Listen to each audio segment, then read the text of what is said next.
and now we have Annamie with us. How are you doing? Like, how's your day? Is it hot on your side? You're from Teal as well, right? That's right. It's humid. It's a humid day, but you know, it's a nice day, and considering everything that's going on, I really have no complaints at all. Yeah, it's one Yeah, of those days that remind us how powerful nature is, how small we are. that's There's not much right. you can do. That's Okay, absolutely so right. I think on your website you mentioned something that your mother and your grandmother inspired you a lot, and in fact they inspired you to go into politics as well. Why is that? Can you tell us more about your grandmother and your mother? Sure. Well, my mother and my grandmother, they immigrated to Canada in the 60s from the Caribbean. They were both adults. They had both been working there for quite a long time. My grandmother was a nurse and a midwife on this very tiny island that she lived on. There were only about 9,000 people on the island. And my mother was an elementary school teacher. And they came here, and like many who have been trained abroad, they both essentially had to start all over again, even though they were highly skilled and had credentials. And so my mother redid her studies here and became an elementary school teacher here in Canada.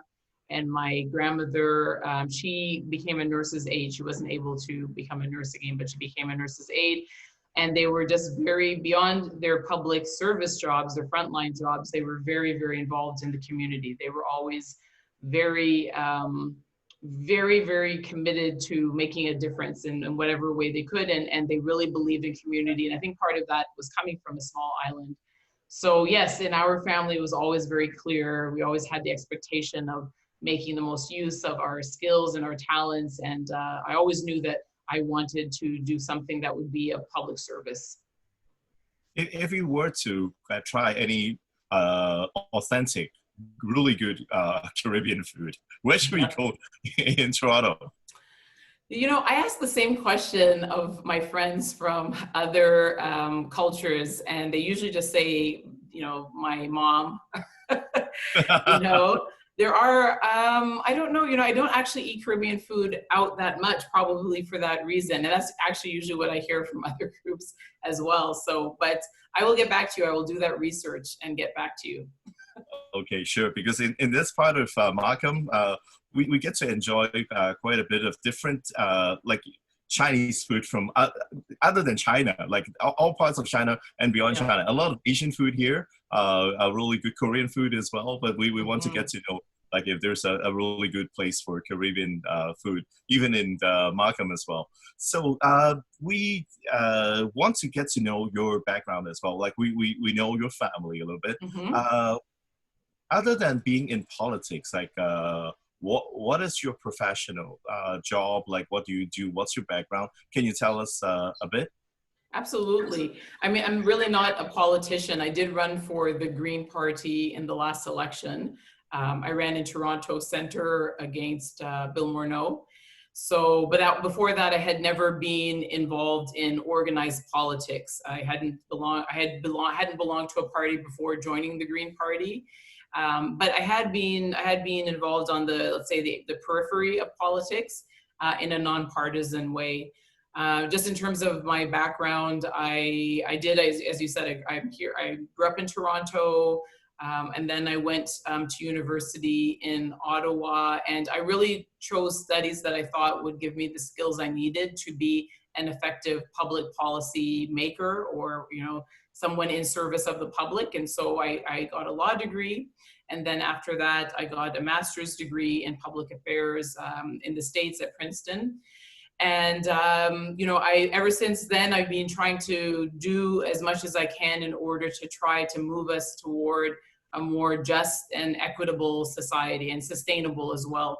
So, and whether that's on the domestic side, where I focus quite a lot of my work on the issue of political underrepresentation. And I work particularly with visible minority individuals who were interested in entering politics, whether electoral politics or public policy and senior roles. And we did, training and research and advocacy. And some of them are serving now and it was nonpartisan. Cynthia Lai, for instance, she was one of the first, she went through, I think, our first training program that the institute that I founded did, and Kristen Wong Tam as well. Those are both alumni of the institute I created and the training that we did. And then on the international side, I transitioned after that work to the international side, and it was very much focused on public diplomacy and international affairs. And I worked for a mix of governmental and non-governmental organizations. But the common theme through all of that is really just trying to do public good and to try to move us in a meaningful way with the skills and talents that I had toward a more just and equitable and sustainable, global society. Great. And since you've met a lot of friends, like Cynthia, I think she's more conservative, and that's right, Kristen, yeah. more NDP, I suppose. What makes you want to be a Green Party member? Well, I can't imagine being a member of any of the other parties, to be honest. And not because I have friends who are, as I'm sure all Greens do, I have friends who are members of the other parties. And I worked for a very long time in a nonpartisan way. And so I understand that in general, there are really more things that we have in common as people, as humans, than the things that separate us. But for me, particularly when I knew when I was able to finally join a party, because I wasn't able to, given the work that I had done, when I was able to, it was clear that it was going to be the Greens, because as a policy analyst, I really understand how serious the climate emergency is. And I was only interested in joining a party that had a credible plan on the climate emergency.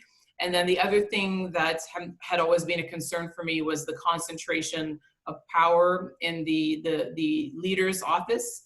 And that has been happening more and more over the years.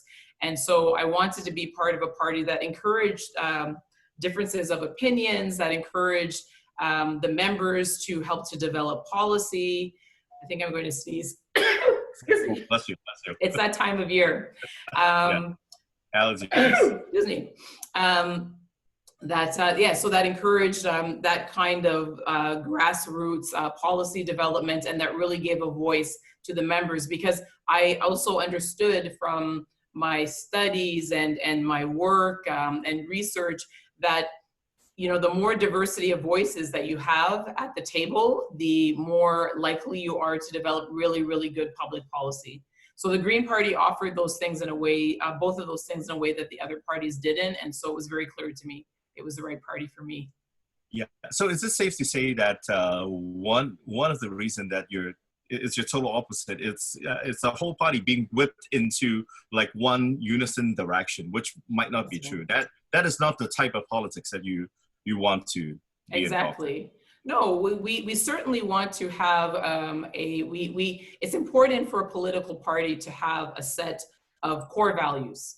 You need to have some values and principles that everyone shares, otherwise you're not a political party. But that doesn't mean that you can't have differences of opinion on many other things. And if we're going to maintain the connection between members of parliament and the constituents who they represent and who voted for them, then we have to give them the freedom from time to time, when necessary, to vote a different way. Otherwise, you could put anyone there. If you're really just there to raise your hand and vote the way that you're told, then you're not representing the people who elected you, and you're not really using the talents that we would expect a member of parliament to have. So we should absolutely have more freedom in general in parliament for members of parliament to vote their conscience and to vote in a way that reflects the people that they represent. And the Green Party is the closest thing that we have to that. It's the way that things used to be, by the way. This is not a radical idea. Our parliamentary system was designed to give that independence, and we have to reclaim it. Good. I think we have our first question from Andrew. Andrew, would you like to ask the question now? Sure, thanks.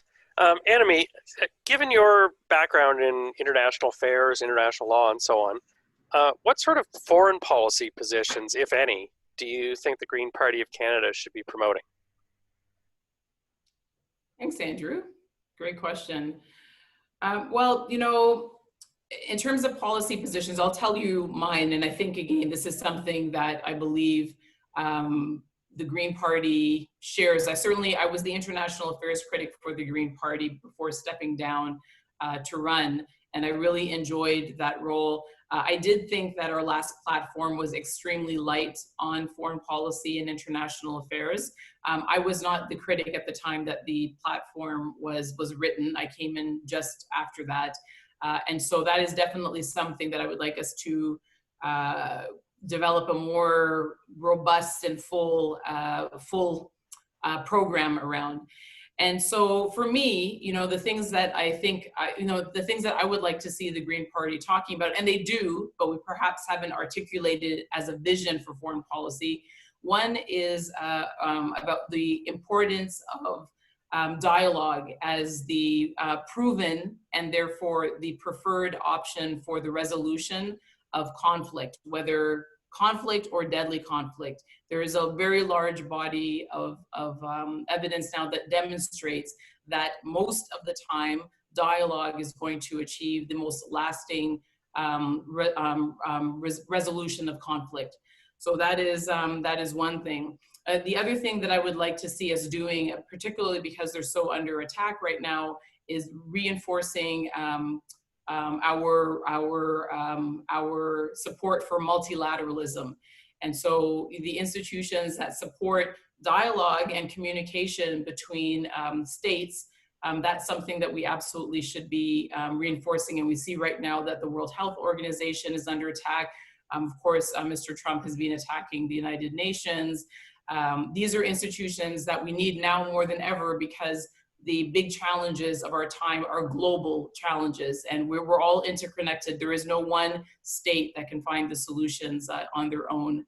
And then I would like us to talk about the preparedness for the changing nature of the world given the climate emergency. The climate emergency is something that really needs to be a particular focus of foreign policy. And whenever we're looking at our relationships with other states or with institutions, we need to be thinking about how decisions we make reinforce the goal of working towards a thorough strategy for addressing the climate emergency.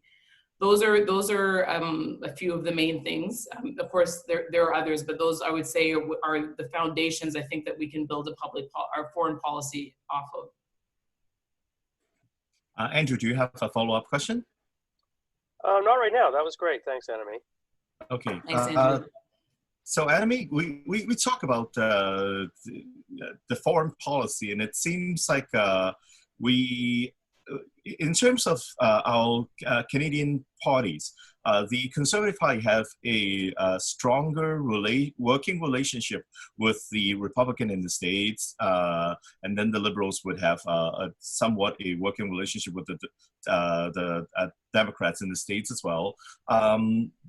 With the help of Greta Thunberg, there is a very strong global movement for green parties everywhere. How would you see the rest of the 2020 and 2021 moving forward? Do you think there could be some global synergy between the green parties of the world, like from different countries or different continents? And how would you make that happen? Again, another great question, and a very timely question, because absolutely the challenges that we're facing, they are unprecedented on the one hand, and they are also global on the other. And so it means that we, it means that we need to identify new solutions, because, you know, if you've never confronted something before, you have to think about it in a new way. And we also have to make sure that it is something that those solutions work at a global scale. And so this is one of the things that I think makes the Green Party the party for this moment, more than ever, because the Green Party of Canada is part of a global green movement. And so we already have a network of colleagues, of a brain trust of various Green Party allies that share common values with us. And that we have been speaking with and working with for many years. And so this is absolutely a moment to reinforce those relationships with them and to be working proactively with them, and to, more than anything, to make sure that we are exchanging knowledge between ourselves, and also amplifying the activities that we are each doing within our respective countries. In my case, I feel that, this is something that also drew me to the party. I was very proud to receive the endorsement of Juanita Gubertes, who is a Green member of Congress in Colombia, and also of Majid, who until a couple of months ago was a member of the EU Parliament on behalf of the Green Party of the UK. Exactly because those are the kind of relationships and alliances we need to build. And they endorse me because they believe that, given my global experience and perspective, that I can help to reinforce the global green movement, which is so critical at this moment. And I think a very big selling feature for us with Canadians. Thank you. And now I think Alvin has the next question. Hi. So we got to hear from the other contestants, and I just want to know how all the different contestants differentiate from each other. So how does your vision or platform for the Green Party different from the other contestants? Thanks, Alvin. Well, I won't speak. I'll leave them to speak for themselves and their platform. I will just maybe tell you about some of the things that I think are selling points for me and perhaps make me well suited to be the leader of the party at this particular point. Always keeping in mind that really is up to our members to decide. So one of the things, and we just touched upon it, Joseph and I, one of the things that I offer to the party at this moment is that global experience and perspective. I'm in my mid-40s, and I spent about 15 years abroad. So I've spent most of my life in Canada, but that 15 years that I spent working overseas, whether for our government or for multilaterals or for non-governmental organizations, gives me a truly global perspective and an empathy that comes from that experience. And given the global nature of the challenges that we face, I believe that is definitely a plus. And as I said, a plus in terms of solutions, and also a plus in terms of helping to create relationships with Global Greens and in general with other partners abroad. Another thing that I'm very comfortable with, because I've done it a number of times, is I'm very comfortable with innovation. And this is going to be a period of tremendous innovation within Canada and globally, again, because we are facing unprecedented challenges. And so having someone who knows how to build things, who knows how to identify novel solutions and then implement them, I think is also going to be important. And then finally, I would say that, I think that some of the challenges that the Green Party faces that have become barriers to its advancement, particularly in the context of Ontario, for instance, our tremendous lack of diversity. We ran the least diverse slate of candidates of any of the political parties, major political parties, in the last election, including the People's Party of Canada. Having someone who really understands how to attract diversity and how to support it and how to get it elected. Those are things that we really need to get much, much better at, because the Green Party simply will not make a breakthrough, whether in Ontario or nationally, until we diversify the party. The demographics make it impossible. So those are some of the things that I believe are the pluses of my my candidacy. Alvin, do you have a follow-up question at this moment? Yeah, just one small follow-up, because Sure. I was the candidate for Markham Unionville I in the last know, I election. remember And that. so I would push innovation, right? But it's hard for when you're knocking on doors to say, oh, we want Canada to innovate. What kind of policies or how do you sell this idea of this to Canada? Because you can't just say, Canada, go innovate. What's the kind of structural implementation of that for that to happen?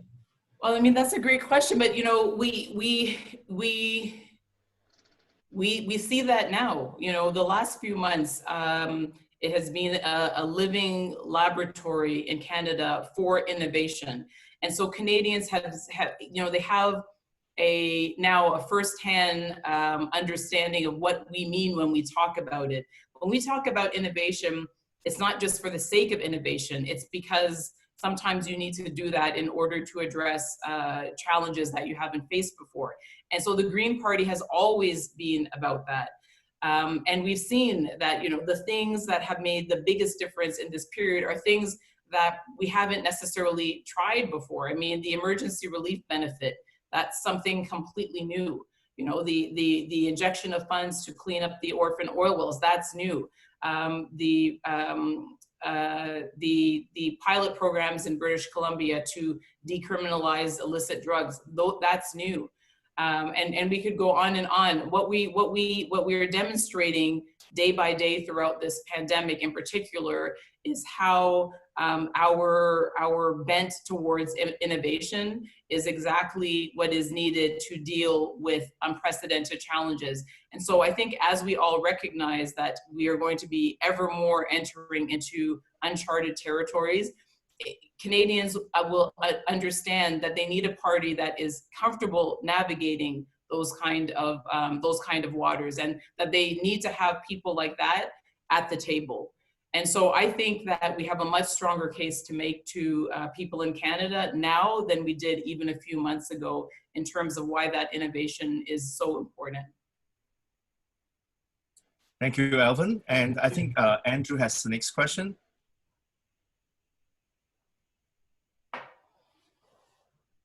Hi, Andrew. Type something. He's there, but maybe his microphone are you is unmuting yourself? There we go. So, okay, cool. Sorry, I thought I clicked the unmute. I'm just wondering how you would help build the capacity of local EDAs to win the ground game in the next election, and what lessons you might have to pass on from your own campaign in Toronto Centre, both the good and the bad. Mm-hmm. Well, you know, building the ground game of EDAs is really the job of our federal council and our national staff. But you know, that being said, that doesn't get me off the hook. I mean, I still have to have ideas about that. And one of the things that a leader can, of course, do, especially if the leader has a strong mandate, of course, is lend their voice, lend their energy, to helping to build those. And we saw, you know, Andrew, you and I and Elvin and those of, you know, this group, because we're from the GTA, we saw what a difference it made when Elizabeth came to town. We saw what a tremendous convening power she had. And so that is something that the leader can do and absolutely should do in order to help to support the efforts of EDAs and to, you know, and to really to attract energy to them. And so that's something that I think the leader has a lot of control over, and something that I would definitely want to do. In terms of my own campaign, one of the things that I took away from the last election is that we're really stronger together. You know, every time we did something in our EDA, we always tried to think about how can we design this so that it brings the most good to the most EDAs in the GTA possible. And that was always something that we incorporated into our planning of any large events that we were having. And we just need to continue that, because the fact of the matter is that we are still growing. We still have capacity issues. We still are under-resourced in relation to our public image. And so we need to support each other as much as we can. And where one person has resources and another doesn't, share them as generously as we can. I'm very excited in that respect about Matthew Pigott and Jason Hammond's regional collaboration exercise. It's focused on the Green Party of Ontario, but it's going to help the Green Party of Canada because, of course, it's the same people that do most of the work in both instances. And they're looking to create clusters of EDAs across Ontario that can share resources and capacity and ideas and help to grow each other's EDAs. So I think that that's a fantastic idea, and I definitely support that. So Andrew, I think your next question is quite similar to Curtis. So maybe I will let Curtis ask and you follow up with his question. Is that okay?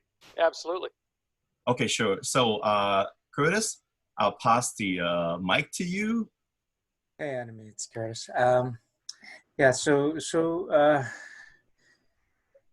how do you view the current Canada-China relations? And I understand there was a recent vote on this in the Parliament.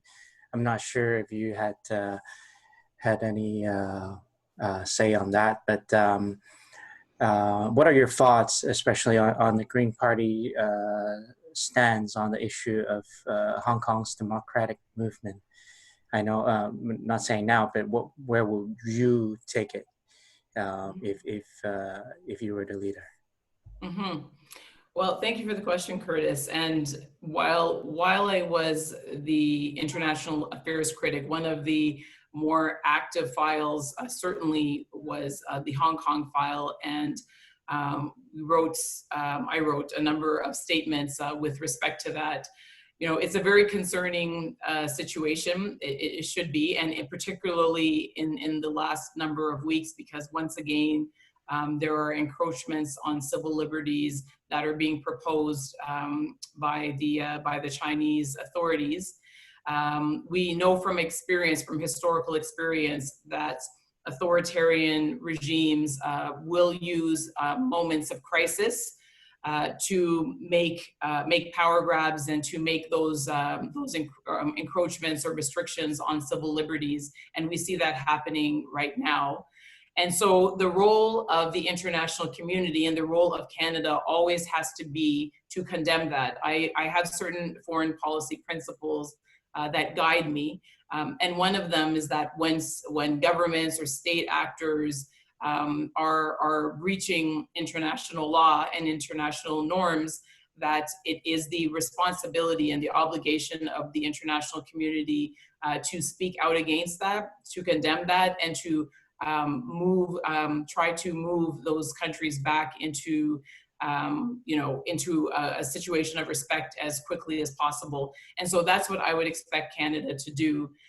We have become increasingly dependent upon China for many things, for loans, for manufacturing.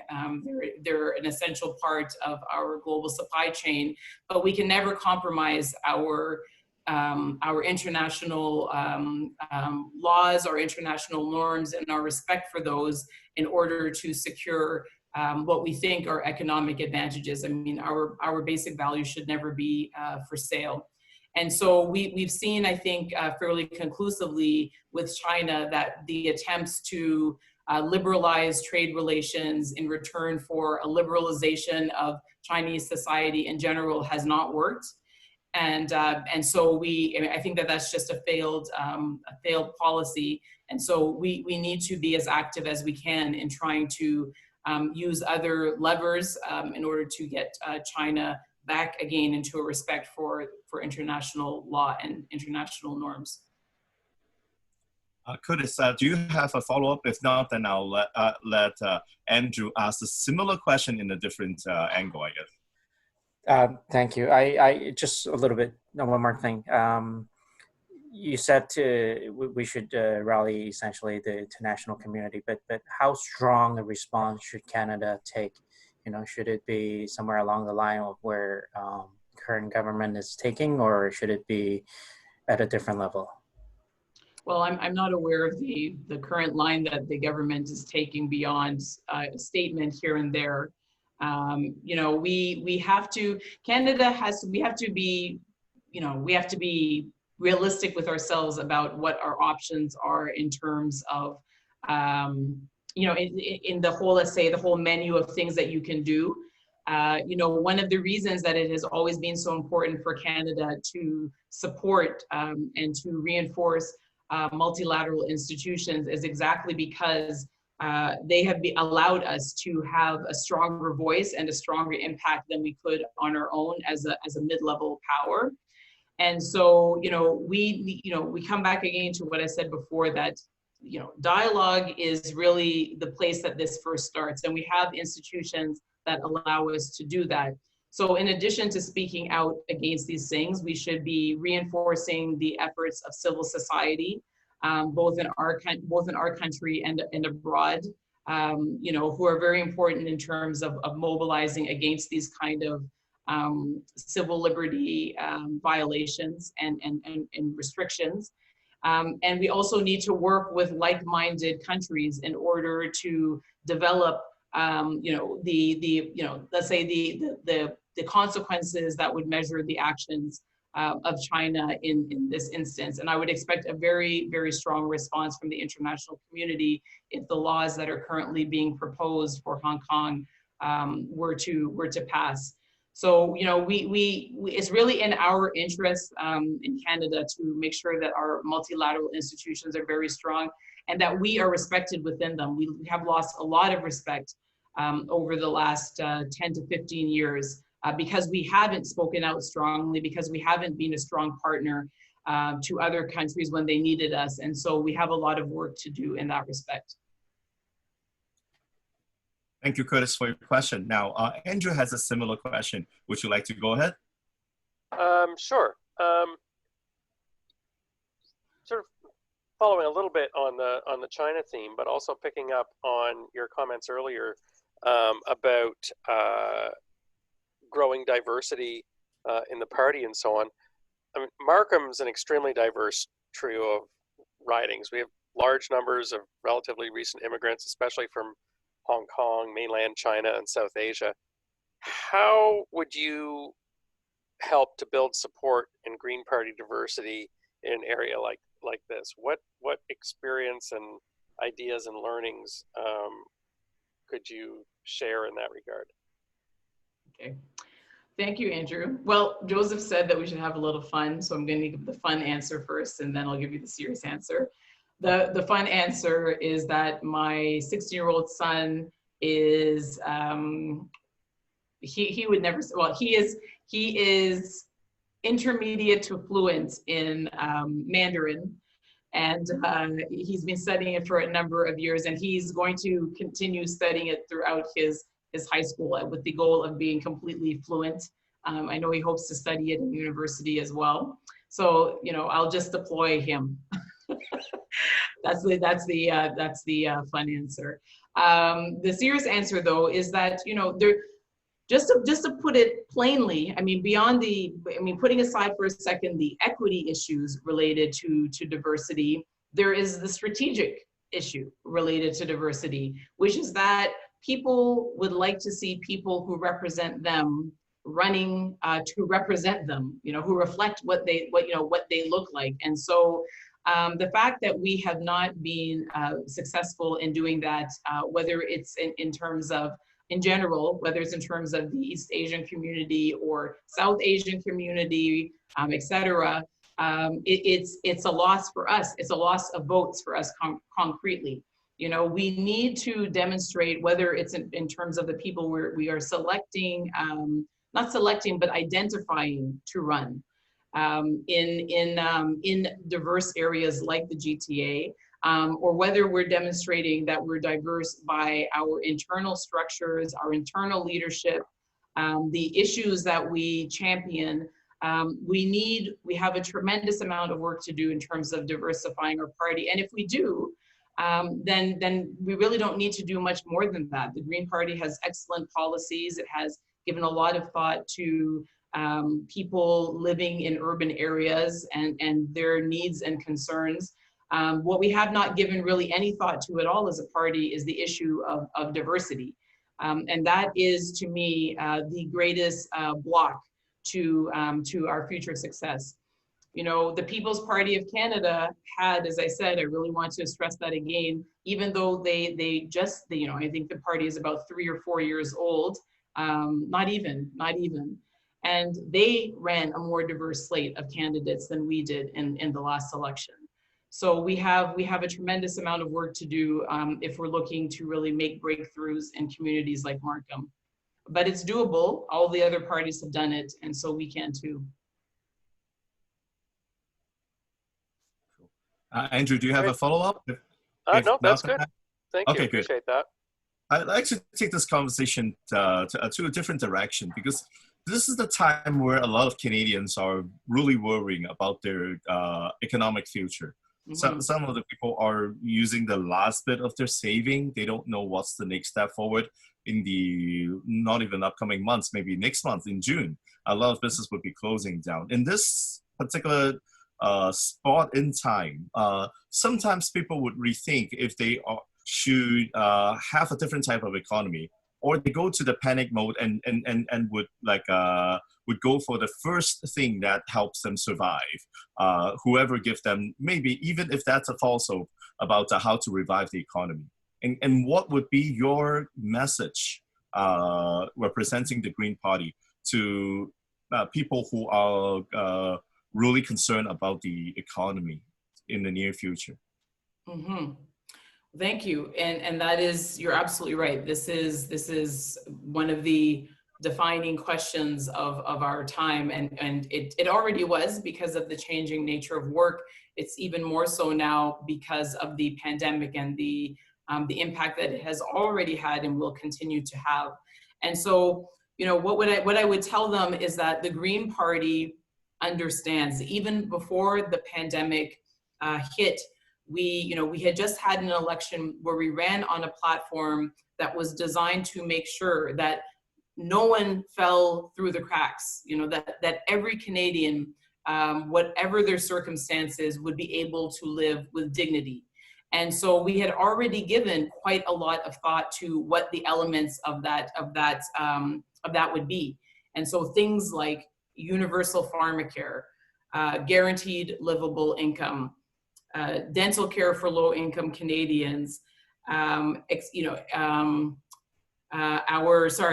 care for low-income Canadians, our increased investments in affordable housing, our policies related to small businesses, which, you know, again, many Canadians don't associate us with that. It's one of those things. Half of Maybe a large percentage of Canadians think that we're too pro-business, and then another part of Canadians think that we don't care about business at all. But we had a lot of policies related to small businesses as well. And so we have a plan that is one that is prepared to address a future where every Canadian feels protected. And so our job now, and some of this is already happening just because of the circumstances, is to draw that link and to show people how the policies we've been proposing, some of them we've just implemented in the last few months, and there's other ones that are waiting to do the good work. I would just say more generally that we are in the process of making, and will continue to make over the next 6 months to 1 year, and maybe even beyond, the greatest investment in public, investment in our economy that we have ever made in the history of Canada. And so we have to use this opportunity in order to complete the social safety net, because we may not have such a good opportunity again, or certainly not in a generation. And we need to use this opportunity to move as quickly as we can towards a green economy, because we know, again, from the evidence, that that is the economy of the future. The European Union has already announced that they're doing that. We have the World Health Organization that is also calling for that. You know, this is our chance to create a sustainable and robust future economy. Thank you. And I think I was, in fact, at this moment on the same page with Joshua. Joshua, would you like to do the follow-up question yourself? Sure thing. Yeah. When you asked your question, Joseph, I was like, oh, I wasn't fast enough. Were we on the same page? So first of all, Annamie, thank you for taking the time to meet with us. And my question, I guess I want to focus a bit more on the link that you said that you brought up in your answer of like, how are you going to link this current crisis or opportunity with some of our policies that perhaps are not as well known? Mm-hmm. Well, exactly. You know, this is you know, what we have now that we didn't have a few months ago is really a proof of concept. You know, we had many ideas that, again, as Elvin and I were talking about, they were innovative ideas. Some of them were relatively new. Some of them we had been proposing for a long time. All of them were in the interest, were designed to be for the benefit of people in Canada. What we were accused of in the last election very regularly by the other parties was being idealistic or unrealistic about those policies, not just our climate policies, but also our social policies. And now we see that they weren't any of those things. And so we have an opening now that we didn't have before in order to help Canadians to see how, you know, we understand that you can't have climate justice unless you're also talking about social justice. And so while we had the most ambitious climate plan, we also had the most ambitious social plan as well. And you know, not only can we help not only should we be emphasizing that, but now we can be drawing the direct links between our social policies and the things that have been helping Canadians in this moment and that could help them in the future. And so we're doing that in our campaign. We've released a series, and we're going to continue to release a series of policy ideas drawn from our platform and our vision, but also supplemented by new ideas that talks about exactly those things. You know, we're talking primarily about, you know, economic and social policies that can make a real difference, always keeping in mind that it has to be a green recovery. And we have to be making a transition to a green economy. Joshua, do you have another follow-up question? No, that's all. Thank you. Okay. So, Annamie, because you have been in different parts of the politics, different side of the policies making for a while, and you must have observed Stefan Dion and Markham Ignazio. So they did try to bring forth, not from the Green Party, but a different imagination of how Canada moving forward. What would you learn from them? Their success or failure, or like, what's your observation of their move? What the Green Party can learn? Well, I mean, my observation in general is that we are in a completely unprecedented time. And so, you know, looking too much back toward what was said and how it was done before is maybe not the best approach for us. You know, I believe very much in learning from history. I believe in comparative analysis. I believe in learning from, you know, we're part of a global green movement. And so we understand how important it is to learn from others. That being said, they were operating in a very different world than the one that we are now. You know, even before the pandemic, we were facing unprecedented challenges, whether it was a climate emergency or the changing nature of work or automation, artificial intelligence, many things that are very, very different. And so, you know, we need to look at this moment and see where we can have the most impact and where we can communicate effectively to Canadians why they need to have us at the table. I think that we have the opportunity now and the proof in a way that we never have before, not even 4 months ago.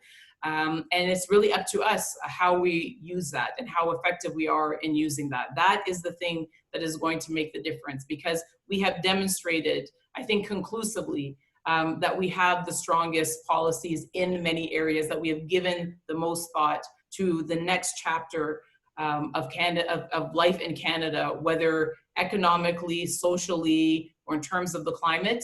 And so we need to make sure that Canadians see that so that they are motivated to elect us because they understand that they need a strong green voice at the table when those decisions are being made about the future.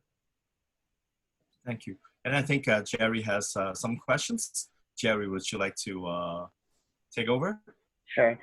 So coming out of this pandemic, we all know that we will probably be increasing our national debt for sure, given the amount of assistance provided to everyone in general. And I agree, we have to provide these kind of assistance to keep the economy going. And in addition to that, there is mention of a lot of further spending from the Green Party on various social programs. And before, I remember Justin Trudeau was criticized for suggesting that the budget will balance itself. So as the Green Party leader, how would you promote your social policies, which can be quite expensive, while still tell the average taxpayer that they won't be paying any more taxes or much higher taxes? And also, is the party going to move towards a balanced budget by eliminating the deficit eventually? Mm-hmm. Well, thank you for that question. And I would really say that there is a before and after for the two specific questions that you have asked. You know, just to put it very frankly, very plainly, the idea of a balanced budget is really moot at this point. You know, it's just theoretical because there is no possibility, I would say, in the foreseeable future of not increasing our debt. We in order to believe that there is a consensus amongst economists that in order to limit the impact of the pandemic as much as possible and the shock from it, we are going to need to spend tremendous amounts of money, and perhaps more money than we have ever spent in the history of Canada.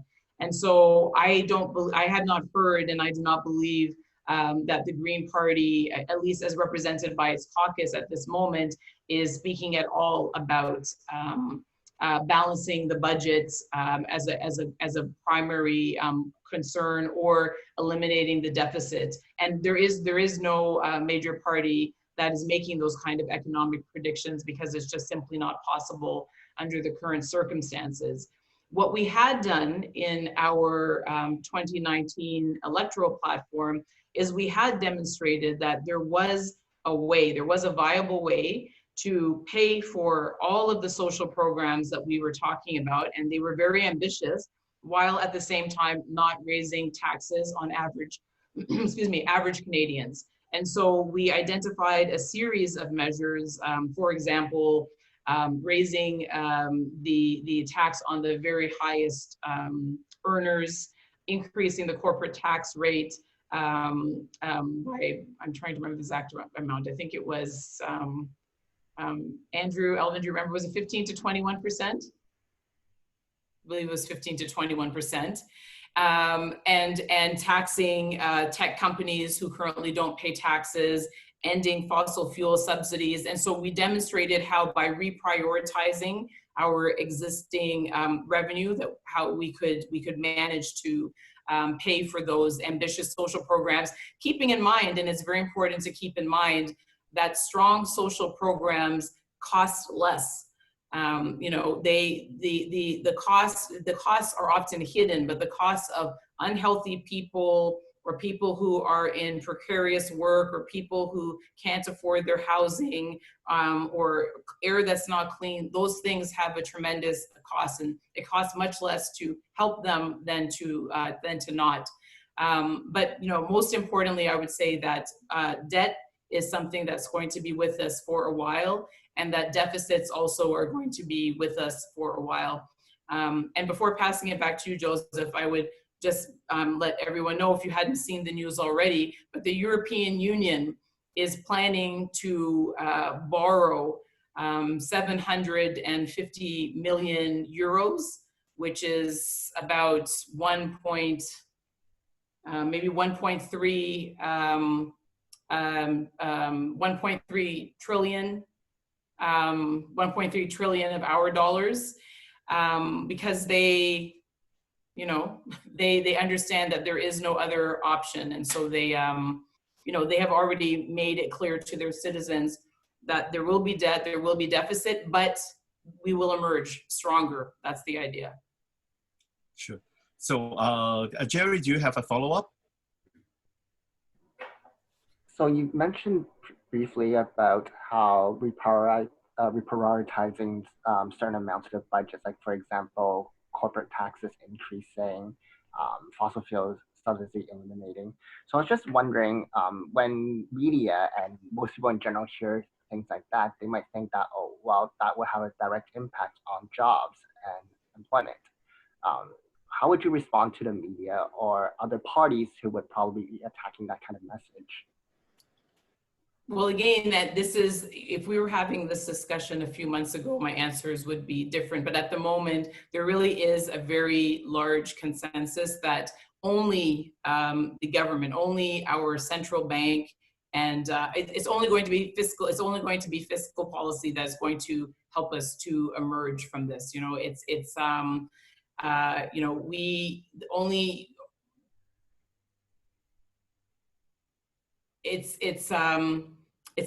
something that we said that it's something we hadn't encountered since the Second World War, but it's actually gone beyond that now. And so this massive injection that our government is making into our economy, much of it funded by bond buying by our central bank, has been something that there has been a consensus across all the political parties and across and within, let's say our community of economists. There has been an agreement that that is necessary. And so the corporations are seeking public support, public investments. Small businesses are seeking public investments. We aren't talking in that kind of language anymore about, corporate taxes. Again, those things are things that, we're not focused on now. What we're focused on is trying to limit the extent of the damage, so that there is a hope of emerging from it sooner rather than later. And so, I think that for at least a couple of years, the kind of usual discussions we had about raising taxes for corporations, or whether the government should be investing so heavily in social programs or infrastructure or whatnot, that those things are being put aside. And there is a cross-partisan agreement about that. So our last question would be from Andrew. Actually, before I ask that question, just a follow-up on the last one, Annamie, and I quite understand that you might not have any better idea on this than the rest of us, but given that every country on the planet is kind of doing the same thing, to spend our way out of the pandemic and the economic chaos it's created, what's your understanding of who's actually buying the debt? Well, it's our government. This is I'd say the greatest global experiment, but not to get into too much of the weeds. I don't know well, let's see if I can describe. It's the greatest global experiment with quantitative easing that's ever happened. And so, you essentially have governments, for lack of a better way of describing it, just printing money to give, central banks rather, printing money to give to their governments.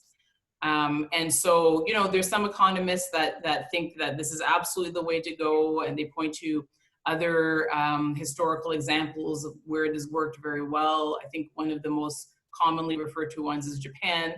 And then there are others that think that this is going to lead to utter catastrophe. But the ones that think that it's catastrophic potentially don't have a better idea. And so this is one of those things that is a massive experiment. We hope that it goes well. We don't see what the other options might be, but a lot of it is really central banks lending money to their governments. In the case of the EU, I think they're negotiating the terms of that. They would, I think they'll be seeking to sell their bonds on the global markets, but it was just announced today, so I don't know all the details. But in our case, our central bank is is essentially loaning money to our government, so loaning money to itself in a way. Does that make sense? Yeah, So this is like the United I wasn't. This isn't I like wasn't sure. Of, yeah. Sorry, I wasn't sure if it was, you know, kind of the printing new money idea, or whether we were all selling ourselves to China, or it's the printing money. Out. Yeah, it's the printing money in the moment, because everyone's in the same boat, right? Right. And so if the ability of other countries to buy the debt of another country is it's limited. But you know, I mean, it's different than, for instance, the United States, where China owns you know, the lion's share of U.S. debt, right? And so, but no, it's not that. It's you know, it's quantitative easing. That's the term for it. And we're just essentially, I mean, without doing it, of course, printing money. Right. Yeah. Yeah. Okay. So thank you, Andrew, for the questions, and thank everyone. Now, I'd like to move on to the closing part, and for that part, I have like 2 questions to move into your final remarks. So the first one is, you mentioned on your page, in fact, your landing page is an event called the New Normal Tour. What is that? Can you tell us a little bit more about that? Sure. So the tour, you know, it's a virtual tour. There are no actual tours at the moment. We are having a series of conversations with a very special guest, with Elizabeth May, to talk about the green recovery and what that might look like. And these are her ideas and my ideas. These aren't party positions. I know that the Green Party is giving a lot of thought at the moment to what a green recovery would look like, and I'm sure we'll be presenting those policy ideas very soon to Green members and to the public. But we just wanted to have a conversation about that, and the idea was, I mean, the main idea behind it is a fundraiser. The Green Party has supported Elizabeth in hosting events with candidates from equity-seeking groups who are, you know, raising money for their leadership races. And so we've had 2 discussions already with her. We're going to have 3 more. We're trying to focus them around regional themes. We're having one on Saturday here in Ontario.